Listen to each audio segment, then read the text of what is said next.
This is the download from Sounds Profitable, your daily source for the essential news in the business of podcasting. I'm Gavin Gaddis. Here's what you need to know for today, Tuesday, June 3rd.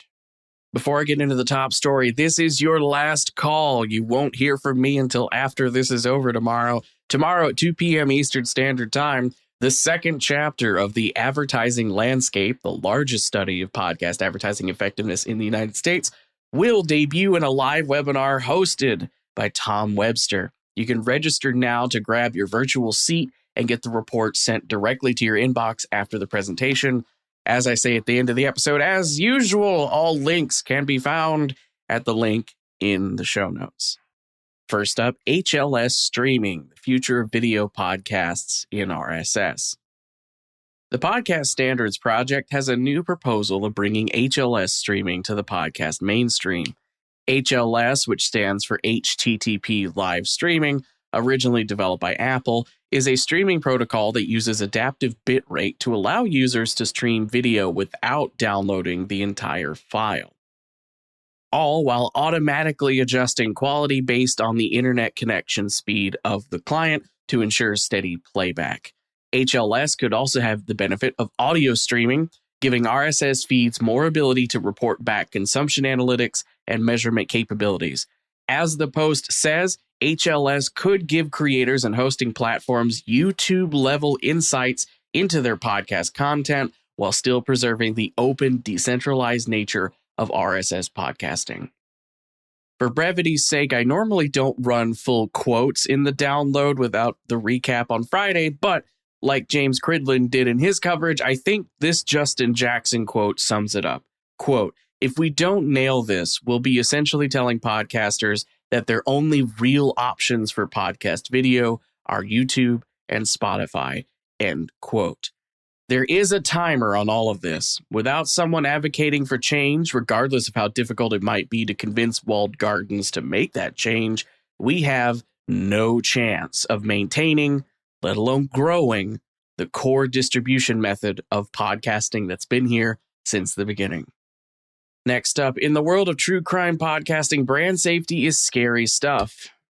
Since Truman Capote's In Cold Blood first hit the New Yorker in the 1960s, true crime has blossomed into a thriving industry across all forms of media, with true crime podcasting being a foundational contribution to the growth of podcasting overall. Crime Junkie, My Favorite Murder, Serial, all either currently massive or they were giants in their heyday. Given with its proven success, though, brands still can remain skeptical about true crime. Jordan Newman, head of content partnerships at Spotify, says a lot of brands don't want to be associated with graphic subjects, and brand safety-aware brands tend to shy away from true crime outright as a genre. In contrast, those who do advertise on true crime find they're tapping into a fandom so passionate it's a core plot point of Hulu's Only Murders in the Building. And as studies like The Medium Moves the Message from Sounds Profitable have shown over the years, podcast audiences are self-selecting. Podcasters don't randomly tune into episodes they didn't ask for and are more likely to support the brands that appear in the ad breaks of the podcast they want to listen to because those brands are making the shows they like a possibility. And for the final top story, Kast Media emerges from Chapter 11 restructuring with 85% support. With the completion of the restructuring plan and approval by both claim value and the number of creditors voting in favor, Kast Media is out of bankruptcy proceedings. According to their release, Kast also ran at an operational profit during the restructuring period. This morning, former Stitcher Director of Content and VP of iHeartMedia Podcast Programming, Maddie Stout, was announced as the new CEO of Kast Media, effective immediately. Kast Media founder Colin Thompson will now step into the role of Chief Creative Officer. Thompson has also published a blog detailing the circumstances that led to the Kast Media bankruptcy, and as well, at the same time, he published an open letter to the creator industry that details how Kast Media pays creators, as well as proposing new standards for protecting creators and their funding.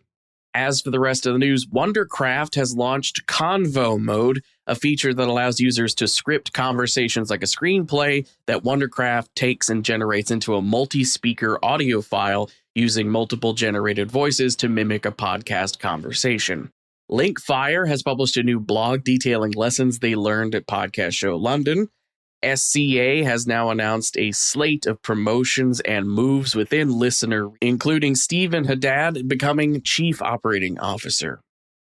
HeadGum has launched a new podcast series called Landlines, featuring actor and producer Allison Williams chatting with her two best friends. In an interview with MarketingBrew, Spotify's head of North American ad sales, Ann Piper, hit the nail on the head about the need for audio ad growth. Quote, audio from a time spent perspective is outpacing the money that goes there in terms of ad dollars, end quote. Speaking of Spotify, for the final quick hit, Deadline covers a new big ticket name signed to the company with Dua Lipa's Service 95 Book Club video podcast coming to the platform starting June 10th.